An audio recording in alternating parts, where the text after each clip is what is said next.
Folks, we are really honored today to have General Will Frazier with us, the new Transcom commander. He is a guy who has had a lot of different responsibilities and commands. He's brings a wealth of experience to the position.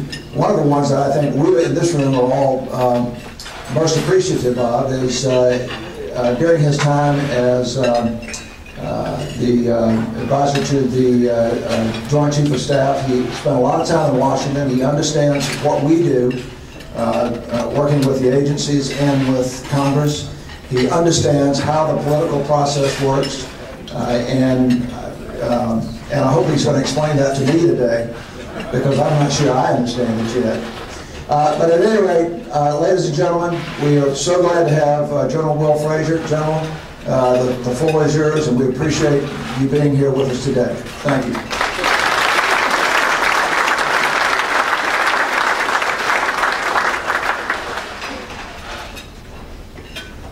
Well, I hate to disappoint anybody, because I have no idea how this town works. So thanks much. I do appreciate your kind introduction. And let me tell you what also I appreciate is the opportunity to address you just for a few minutes here, but I think that I'll walk out more educated than you will by the time that this is all over with. I want to thank the Propeller Club really for the invitation to be here.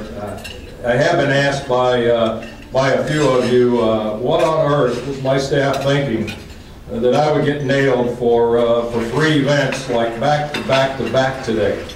And I have no idea. You know, being a individual from the great state of Texas, graduate of a small, sometimes known university, Texas A&M, we're pretty simple-minded, and we're not allowed to think. But I'll tell you what, I'm going to start doing a lot more cogitating when I look at my schedule in the future, so as to not get in a box. But I do appreciate this opportunity to join all of you here. And first off, let me say Happy Maritime Day. I'm told that is a statement that we can use, and we all want to celebrate. But let me tell you also that I very much appreciate the Propeller Club and what you do. We were talking there at the table as I had looked ahead and getting a better understanding of what you do and educating the public as well as the legislators here in town and maintaining a relationship. You speak about Congress, and really I think that's very important. We all have a process that we have to go through. There is a due process. And one of the important things that we do is have to develop relationships. And that is one thing I have learned over my career, is having a relationship is so very, very important. So educating the public and legislators about what you do and about the American maritime industry is so very, very important. I'm honored to be in the company of so many distinguished industry representatives and maritime experts, because I continue to learn from you on a day-to-day basis. And I appreciate your patience, your understanding, especially in the times that we're in right now. And we'll talk a little bit about that. You know, America's always been and always will be a maritime nation. And I think that that's something that we can be very proud of, and we've heard others talk about it. You know, going all the way back to President Teddy Roosevelt, when he dispatched the Great White Fleet in 1907 on its mission to circumnavigate the globe. We've been a global maritime power, and we can be proud of that. So I'm here today to say thanks for the flexibility, and I'm also thankful for the discipline and the commitment to safeguard our freedoms that you all make sure happens on a day-to-day basis. And really be proud of the history that you have, as it ensures our security for not only today, but I would contend as we look forward in the future here. So be proud of that. You're an invaluable partnership. Is something that we appreciate. It's a joint venture that is also built on trust and collaboration. And if we don't have trust with one another and we don't collaborate together, then we're not going to be able to continue to move forward, especially in this unknown future that we all have. There's still folks out there that want to do bad things to us. And together I am sure that we can continue to prevail, and I'm sure that we will. But what I've also appreciated is you're always eager and flexible and ready to tackle any challenge with your ingenuity, because no one of us has all the bright ideas. And that is something that I tell our young soldiers, sailors, airmen, Marines, Coast Guardsmen when I get out there and I talk to them. When I came in the military, it was a sit down, shut up, and color kind of Air Force. I mean, it really was. Because it was all the older guys had all the bright ideas, they'd been around more, they had more experience, and they knew everything. And so I learned how to say, yes sir, no sir, sorry, my fault. Oh, wait a minute, that's what I tell my wife all the time. No, but really, there's a lot of ingenuity out there. And so even our young men and women who are serving today, we've got to listen to them. They got a lot of bright ideas. They're smart, and they've got a lot of energy, and I think we need to tap into that. But you know, you are a big part of America's capability to keep our supply lines open and to support our troops. And I can't thank you enough for that. You're the fourth arm of defense. You really, really are. It's your bravery, your valor that makes the waterways safer and more efficient every single day. And our ability to defend our nation and our interests around the globe relies heavily on your creativity and your ingenuity.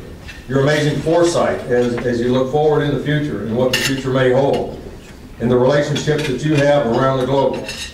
And examples of these achievements are really extraordinary when I take a look at the things that have happened in the dynamic environment that we live in. One example, of course, and we've talked about it in a number of small groups today before we sat down for lunch, is about Pakistan and the ground lines of communication. And the fact that when they closed in November, you stepped up. You helped us reroute unit and sustainment cargo. In fact, there were a lot of people that had no idea the number of ships that we actually wound up diverting with unit and sustainment cargo aboard to still be able to then move it forward into the theater to ensure that the warriors had what they needed to have at that particular time in the dead of winter and continue to fight the fight that they've been fighting. You're also a huge part of the genesis of the Northern Distribution Network. And I know we've talked a lot about that. And the connections, the collaboration that's going on there, the connections that you have. And of course, you know better than I that that's our primary way in which we have been able to continue to support the troops that are forward deployed in the theater. You have continually delivered to the warfighter. The flexibility, the agility, and the ingenuity is remarkable. Another example I would contend is also when the Maersk Alabama was taken by the Somali pirates in 2009. You know, everybody came together to establish measures to protect against the rebel pirates who were trying to attack U.S. flag vessels and also our merchant mariners. And let me tell you, it's been extremely successful. And Buzz reports on a weekly basis the number of attempts that go on. But yet, let me tell you also, the number of successes that we continue to have of thwarting the pirates, because we've come together and we've worked that. And it's also a message that I continue to take forward in the State Department as they work with other countries, work international agreements, and what should we have in order to thwart this threat that is out there. And they continue to take ships that do not have security teams aboard. But this also became so effective, which was also demonstrated again when the Maersk Alabama was approached again in 2011. I would dare say that the pirates were a little surprised by the security team that was aboard that ship. And the outcome was significantly different than what we had seen before. You know, but all of our partners have provided continuous support across the full range of humanitarian and military contingencies. In fact, merchant mariners are out there right now participating in an Africa mission and ensuring that we build partnerships and that we work together as we get engaged in other countries and making port calls. And I had the pleasure of being aboard the ship before they set sail and working with other agencies. And that is something that we're going to be really needed in the future, is those partnerships that we have with these other countries and the access that you have when we take a look around the globe. So we're going to continue to develop these win-win relationships. We're going to continue to work together. The relationships between Transcom, the Department of Defense, and the maritime industry is strong, and I contend we're going to make it even stronger. So it's an honor to really represent all the magnificent men and women of the United States Transportation Command. There's over 150,000 of them. And so as we gather today, they're still doing their mission on a 24/7 basis. They're ensuring that things are getting done around the globe. So it's not just in the theater of conflict right now in Afghanistan, but it's all around the globe. They're meeting the mission. And also, as we gather here today, and I mentioned it earlier this morning, we in Transcom are very proud. We have a rich heritage. It's not a long heritage, but it's a rich heritage and a mission that has continued to grow because of the trust, the confidence, the collaboration that's gone on. And so this year we're celebrating our 25th anniversary. And we've seen nothing but an uptick in mission, in capabilities, and I contend that that's going to continue to grow. And the reason that's going to grow is because other organizations, other agencies see what we're able to do, and they're beginning to turn to us and open a dialogue. So I really count myself among the very fortunate to serve with each and every one of them, and they educate me on a day-to-day basis on the great things that they're doing out there. They're just meeting the mission, and they're making things happen. They're dedicated men and women who deliver flexibility and agility while they certainly work with you. But our warfighters never want for anything. So I couldn't be more prouder of them, and I'm humbled to be in this position and to have the privilege of serving them. You know, our team's able to accomplish amazing feats every day, every single day, because we bring all parts of the distribution network together, and we deliver better, we deliver faster, and we also have multimodal solutions that we had not executed in the past, but together we've developed that. The Transcom team does it all so well, and it's all so seamless. No one really realizes the valiant work that they do. And the challenge that becomes is because they make it happen, and in working with you, others just assume it away, and they have expectations that we will never fail. And together we've been able to build a strong reputation, as I said, of trust and confidence, and we're proud of that.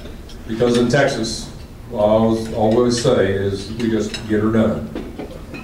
You're all a big part of the Transcom team. And now together, let me tell you, you know better than I that we face some challenging times. We're going to be coming down on the backside. We already have started as we pulled out of Iraq. And we restructured the force over there and the support that's necessary. But moreover than ever, we're going to rely upon our collaboration, our trust, and our partnership to work our way forward. And it's these partnerships in the international business, education, government organizations are central. I think they're essential to our future, and especially in today's economy. And reaching out to them is something that I have already started to do. So we must keep moving forward, asking tough questions, and challenging the status quo. Because let me tell you, nothing is status quo. We all know that successful missions result from cooperative efforts between industry and military. And we only need to look at the Cargo Preference Act and the Maritime Security Program to see the results of that cooperation. Sharing best practices, collaborating engagements with allies and partners, they help us all deal with the threats to our common way of life. And so our nation is really at a strategic turning point. And after a decade of war, I think we all knew that it was coming. We're facing a requirement to reduce the defense budget by $487 billion over the next 10 years. And that all is pursuant to the directions of the Budget Control Act. And as the wars recede, we face a range of security challenges because it is an unknown future and it's still a dangerous world out there. But it's going to take us working together in those threats to our national security so that we're able to respond. We're going to confront transnational threats, not only where we've been engaged, but I contend also in other parts of the world. We're going to continue to face violent extremism and terrorism. The destabilizing behavior of nations like Iran and North Korea, we can't turn a blind eye to, and we have to be prepared. Military modernization across Asia and the turmoil in the Middle East and North Africa and elsewhere doesn't paint a very good picture. And so at the same time, we're dealing with the changing nature of war, the proliferation of lethal weapons, and also lethal materials. And the growing threat of cyber intrusion and cyber attacks is something that we never can take for granted. And we all have to come together and work on the cyber issues that are before us. With these real and growing challenges, the future direction of our network, the enterprise, it's certainly is on the top of my mind, but it's also on the top of the minds of our combatant commanders. And we talked about it just this last week at the strategic seminar that was held here. So with constrained budgets, Transcom and its components, its subordinate commands and commercial partners, we've got to adapt. We've got to adapt to a new operating environment. We have a responsibility to come together to try and determine how we're going to get this job done and what that way forward is, and that it makes sure that it protects the best military force in the world. Our new defense strategy calls for innovation, new ways of operating, and new partnerships. Together we must continue to explore the strategic opportunities and remain committed to an open dialogue with you as we look forward to new ways to support the warfighter, but maintain the industrial base. We must push back the blinders, as I've told a lot of people. We need to be sure that we continue to collaborate and communicate with one another, and that we be as innovative as we can. And as we work together, also learning what the best practices are in business, while continuing to build trust among one another. So to achieve Department of Defense goals and objectives spelled out in the defense strategy, TRANSCOM is a centerpiece of it. We're going to have to provide innovative global distribution capabilities and solutions, because there's going to be a bigger requirement for mobility and the agile movement of forces to wherever they may be called upon. We're going to also have to work hard to reduce our costs. We've got to become more tightly integrated with the military services and the geographical combatant commanders, because we're going to have commitments now in other theaters. We must be mindful of the benefits of the surge capacity, and that's where maintaining that industrial base is so important to us. Theater access is also something that we've got to work together on, because of the strategic alliances and partnerships are going to be key and critical to the future, because we don't know where those calls are going to come. We must establish our core responsibilities and then align current and future resources to meet them efficiently. And we owe you more information, and we'll continue to work on that. We must find efficiencies in our own operations, and as I mentioned, also some business best practices that are out there. And I have been encouraged by dialogue that I've held with OSD, that they're looking for ways in which we can be more flexible and more adaptable as we move to the future. And so we're going to have to explore things that maybe we thought in the past were not worth exploring. And as we look forward to the future, what can we learn from you? Let me highlight just a couple of things, though. Our strategic alliances and partnerships, but also the business development. Our strategic alliances and partnerships are a significant portion of what we do, and all cargo that's delivered around the world, in supporting our warfighters, whether they're in conflict, whether they're providing humanitarian assistance, or whether they're building partnerships by exercising and helping others. But this past decade, we've moved a lot through our commercial transportation partners, and we can't thank you enough for that. But as the deployment, redeployment, and sustainment requirements start to shift and change as we look forward to the future, we must be mindful of the fact that that decreased workload is going to have on you, and we are mindful of that. So the question is, how do we best partner with the commercial transportation industry to enable your ability to further support us in the future when that call comes? We need you to be there. So to retain a viable surge capacity for the future, we must engage with you now. Engage with you now on new ways to preserve rapid, reliable access to capabilities provided by your industry. It is key and critical to what we do. So while at the same time preserving our own organic chartering and ship management capability and having that right balance, and that's what we'll continue to work together on. But in the business development area, as we move forward into the fiscally constrained environment that we're in, we've got to be open to new ideas. And that's why I say it's no longer sit down, shut up, and color. We've got to listen to everybody. There's a lot of great ideas out there, and we've got to come together as a team. So these new ways, as we look forward into this resource environment of the future, is something that I think we can overcome. But I think there's opportunities there. It's not all challenges. So we need to understand what the military services, the DoD agencies, business decisions that result in movement of DoD-related cargo, there's a lot of it that's outside the defense transportation system. There is a lot of it, and I've talked to a number of you about that. And so we want to be a transportation provider of everybody out there. We want to be the ones that they turn to. We want to be the transportation provider of choice. We need to understand the effect of movement on readiness and the overall cost to the Department of Defense, and then change our processes and create incentives that will recover that business that's outside the DTS. We should also consider expanding the DTS to provide cargo movement to non-DoD federal agencies. And I've already opened that dialogue with a number of agencies and a number of departments, and held about a 2-hour meeting with a number of them just this last week here in Washington. And so that'll all be within the extent that it's authorized under current U.S. law. But if there's other changes that need to be made, then together I think we ought to work that. Our new defense strategy recognizes the importance of our military global mobility and the capabilities that you provide.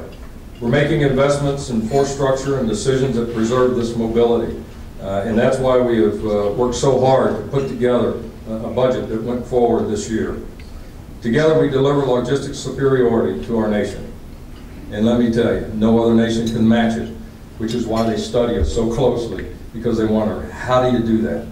We couldn't do our job without the strong relationships that we have with our commercial partners, and that's each and every one of you in here.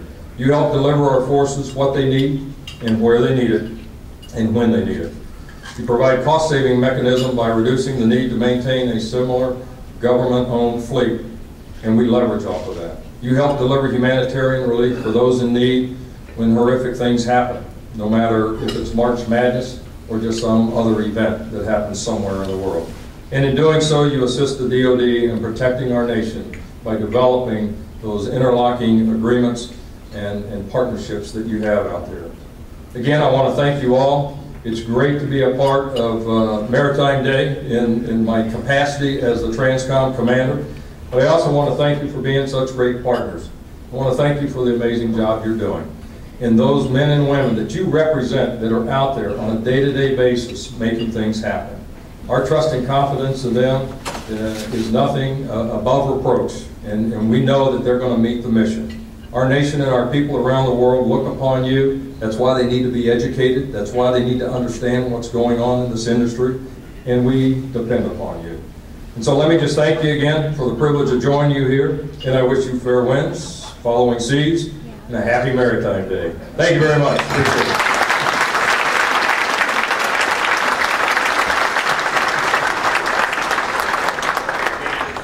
General Frazier, on behalf of the entire maritime industry, but also the Propeller Club Washington, D.C., we present you with this little plaque and of our appreciation. I believe the operators here, the mariners here, we are creative. We know how to do this business, and we look forward to partnering with you in the future and making us all keep our country strong. Thank you very much.